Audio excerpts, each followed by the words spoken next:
Hello Internet, how are you? I've had the chance to work with very talented artists. For my first novel, for example, it was with Jenny Bergy. I love what she did, I still do, of course, even if I don't work with her anymore. Then, starting with the second novel, unfortunately, I had to change because Jenny had some health issues, and I switched to find some new artists, and I found Thomas, who was now working on my stuff, and he did 3 pieces for the Artbook before he had to leave. Unfortunately, he had a wonderful job opportunity. Now that Thomas is not here anymore, I need to find a replacement, just like I did with Jenny when she left the project. And here it is, Yenka, come into the picture, another person who is very, very much talented. I must tell you, by the way, a funny anecdote of our very first meeting when Jenny couldn't keep up with my project. I've searched for someone then, and I found various talented person, including Yenka. I was waiting to finish my selection. I had more or less already chosen who I want to work with, who was Yenka, but Thomas came at the very end, and I fell in love with his stuff, and yeah, I chose him. The choice was very, very, very difficult, but yeah, I chose Thomas. Was a bit sad because I had to let go Yenka, and I love what she did.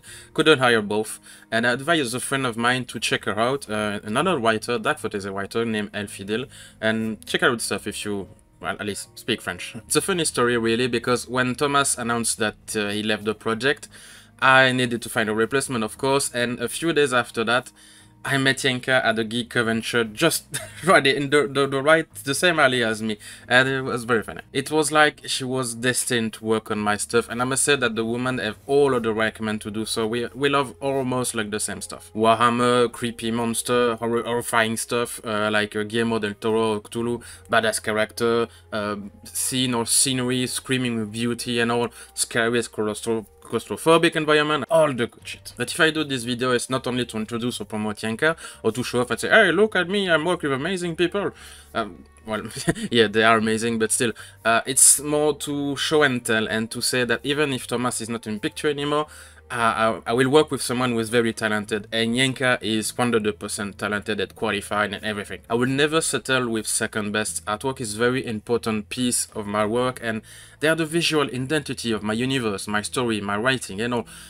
I spend a lot of time and energy to make sure that everything I do, my stories, my character, my universe, is correctly represented with the correct tone, with the correct atmosphere, and the visual I show is something really important. It's a centerpiece of my novel, since all of them are illustrated, and even more so in an art book. If you don't have nice artwork in your art book, why bother?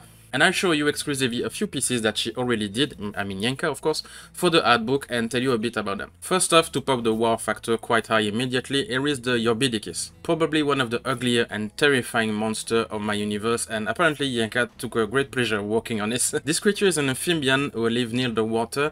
Will it be like sea cavern, river, swamp, something like that. The monster uses skull, which is human shape. He submerged himself just enough to show a bit of his skull, and Lou played to him, and well, he ripped them apart and feed on them. He mostly lurks near the internal domain, close to the border of the barbarian land and occupied by the remnants of the Ilgar. The truth is, it's quite difficult to know if the monster actually exists or not, because the only tales we have about it is more like delirious rant. The first report dating back to the period of the Great Schism in the world of men, when the Ilgar became slowly but surely half-demon, ship was sunk, fishermen went missing, and if the boat were truly attacked and destroyed and the fishermen were truly gone, it's not quite reliable and viable to rely on speech of some crazy people. Second, we have a marine monster, the most frequent one in the matter and the vast ocean of my universe, the killer whale. The great cetacean managed to evolve outside the great shark, who were the top predator at the time, asserting themselves as master of the food chain.